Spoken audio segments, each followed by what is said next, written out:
Bom, quando a gente fala de permutação, eu acho que é muito importante, e é assim, diria até que quase crucial, entender que permutação é a mesma coisa que é um sinônimo, né, de embaralhar, de você misturar as possibilidades, né? Então, ali no PFC, enquanto lá a gente faz uma contagem de quantos, né, de um evento principal, de quantas maneiras ele pode acontecer, aqui a gente vai estar falando de uma espécie de, como é que eu vou dizer? A gente tem um número de escolhas igual ao número de possibilidades, ou seja, a gente não vai ter nem aumento e nem descontos com isso. É porque muita gente já começa aqui a pensar, porque tem uma galera que já teve essa aula, e pensa em arranjo e combinação, ainda não é nessa parte, tá? A gente vai falar aqui sobre embaralhamento, que é algo que o vestibular costuma cobrar, tá? O embaralhamento. Por exemplo, embaralhar letras de uma palavra, o nome disso é anagramas, tá? Essa forma de embaralhar. Mas assim, você poderia embaralhar uma fila de pessoas, né? Você poderia embaralhar cartas do seu, né, das 52 ali do baralho. Você poderia mexer nos lugares, por exemplo, livros, né? E diferentes arrumações, sacou? Tem uma relação com o PFC completa, né? O método de contagem, mas é um deles. Não quer dizer que isso aqui resume o PFC. Isso aqui é uma parte do PFC, isso que eu quero dizer, ok? Vamos lá. Anagramas da palavra amor. Como é que a gente usa o PFC aqui? Como os anagramas eu te falei, né? Misturar as palavras, as letras de uma palavra, primeira regra, não precisa a palavra fazer sentido. A palavra resultado não precisa fazer sentido. Então, ao mesmo tempo que quando eu embaralho aparece a palavra amor, né? A própria palavra é sempre um anagrama dela mesma, né? Pode ser que eu embaralhe todo mundo e continue a mesma coisa, né? Tá. Além disso, pode aparecer a palavra Roma, né?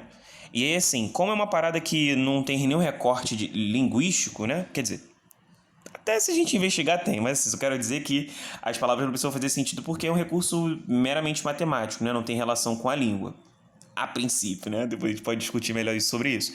Mas ainda tem ramo, tem, deixa eu ver,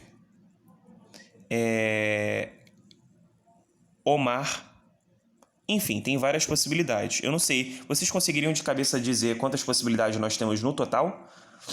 Bom, para você ver isso e não perder tanto tempo, é só lembrar o seguinte, como a gente vai embaralhar, não tem jeito, cara. Aqui, a gente vai ter 4 palavras e 4 escolhas a fazer. Lembra que eu te falei? Nas permutações, é como se as possibilidades, o número, né, de possibilidades fosse igual ao número de escolhas.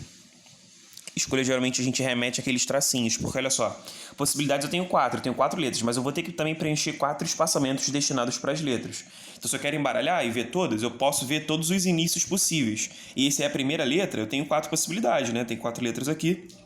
Aí, digamos, sei lá, escolheu o M. Né? O M poderia sair uma dessas 4. Mas, independente de qual saiu, escolhida uma dessas 4, sobram 3, né? Que depois eu vou colocar aqui. Se eu já escolhi 2 dentre as 4 aqui, sobram 2 e depois vai sobrar uma. Então, 4 vezes 3 vezes 2 vezes 1, que dá, inclusive, 24. 24, né, anagramas da palavra amor. Alguns fazem sentido, como essas palavras, né, dentro da nossa língua fazem sentido. Mas, sei lá, talvez num tcheco, num alemão, isso aqui não faça menor sentido, né? Então, só para tu ver que a gente não tá com esse foco, né, de fazer sentido, sim misturar todas as letras. Então, essas 24 misturas que a gente está falando são os 24 anagramas. Mas, cara, uma coincidência, né, que a gente tem, que é o seguinte, essa ideia de ter número de possibilidades igual ao número de escolhas acaba, né, também aparecendo no seguinte caso, 4 vezes 3 vezes 2 vezes 1 é justamente o que a gente tem conhecido como sair multiplicando, né, fazer uma sequência de multiplicação até que o limite seja 1. Qual o nome da operação que a gente multiplica um número até que o limite seja 1? Cara, é muito parecido com 4 fatorial, né, brother? É a ideia do fatorial mesmo. Então aqui, você vai acabar tendo o seguinte, uma generalização é que sempre que você quiser permutar n elementos, não chega a ser uma fórmula, né? Porque eu acho que é bem rápido isso. Sempre que você quiser permutar n elementos, você vai fazer n fatorial, tá? Muita atenção nisso. Mas eu acho que é bem simples. Então ali como o n, só para você entender, o n seria o quê? 4, né? 4 letras. Então aqui no caso, só para deixar anotado, o n era igual a 4. Por isso que seria 4 fatorial.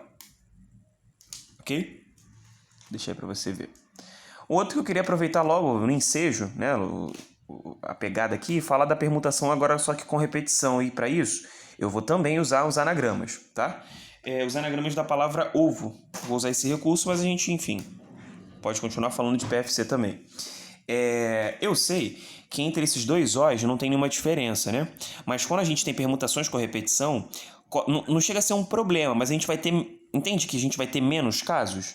Porque algumas trocas não fazem a menor diferença, né? Tipo, trocar esses óis de posição. Se a gente fizesse isso, a palavra continuaria sendo ovo. E aí, para ser um anagrama distinto, precisa de fato ter posições distintas, né? Não pode, né? Se eu trocar aqui, não fez nenhuma, né? Não tem nenhuma distinção. Então, qual é o recurso que eu vou utilizar aqui para explicar para vocês rapidamente como a gente faz anagramas da palavra ovo? Eu vou supor que esses dois O's sejam distintos, vou chamar de O1 e O2, tá? E vou fazer essas trocas. Vamos lá. Se essa palavra começar com a letra V, pode ser VO1, O2, e pode ser o que também? Se esses O's fossem distintos, poderia ser VO2, O1. Se essa palavra começasse com O1, poderia ser O1V, O2. E se começasse com O1, poderia ser O1, O2V. Sim? Se essa palavra começasse com O2, poderia ser O2, O1V. E poderia ser O2V, O1.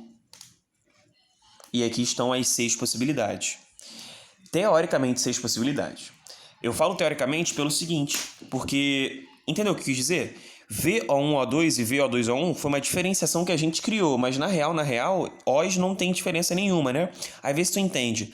A troca, a permutação entre letras, entre elementos iguais, não produzem diferentes anagramas. Então rolou uma troca entre O1 e O2, rolou uma permutação, né? Que seria 2 fatorial, porque entre 2 letras, né? Se entre 4 letras a gente falou que era 4 fatorial, se fosse entre os dois O's seria 2 fatorial. Então, a cada 2 fatorial, ou seja, a cada 2 possibilidades, a gente só aproveita um, né? É como se um deles fosse eliminado. Tipo aqui, deixa eu ver um outro que também é bem evidente. Esses dois. O1, O2V, O2, O1V. Se tivesse diferenciação entre os O's, seriam anagramas distintos, né? Mas como, imagina, OOV, OOV, tem diferença? Nenhuma. Então, um deles é eliminado. Beleza? Aí seria depois esses dois, né? Aí aqui também teria um caso. Então, na real, a gente produziu quantos casos distintos? 3 e não 6, como aparentemente né, escrevemos. E aí tem uma parte que a gente pode meio que generalizar e criar uma fórmula, que é assim. A cada 2 fatorial, e calma, o que seria esse 2 fatorial? A cada troca entre letras iguais, que é o que tem aqui, a gente só produz, na verdade, um único anagrama, né? A troca não produz 2, produz 1, porque é repetido. Tá. E quando eu embaralho, não só as letras repetidas, eu embaralho as repetidas e as não repetidas, né? Porque a grande parada é essa. A palavra uva, ela não tem só 2 O's, ela tem 2 O's e o V. Ou seja, e para permutar os 3, quantos casos então nós vamos ter? E aí vai ser proporcional. A gente vai estar então falando de uma regra de 3. X, a gente teria então 3 fatorial sobre 2 fatorial, nessa comparação, né? Se a permutação entre as repetidas produz um caso, a permutação das repetidas com as não repetidas, quantos casos? Proporcionais, né? 3 fatorial sobre 2 fatorial. Aqui a gente aprendeu a fazer divisão, pega o maior, né? E faz até chegar no menor, que aí a gente corta. Então, olha lá, deu 3 mesmo, que a gente já sabia que tinha que dar. Esse 3 é o total, né? Aqui. Um caso, outro caso, outro caso. 3. Tá. E eu queria falar disso aqui. Ou seja, esse x seria permutação com repetição. Então, se você quiser permutar n elementos, aí digamos que você tenha alfa repetições, aí seria n fatorial sobre alfa. Mas pode ser que algumas palavras tenham até mais do que um elemento repetido, né? Então, se você tiver mais elementos repetidos, beta, gama, enfim, só uma forma de chamar esses elementos repetidos, você continua multiplicando também, acompanhado do fatorial. Vou colocar reticências aqui. Tipo assim, exemplos. Você pode ter, por exemplo, a palavra... palavra rápida. Com certeza tu já viu. A palavra arara.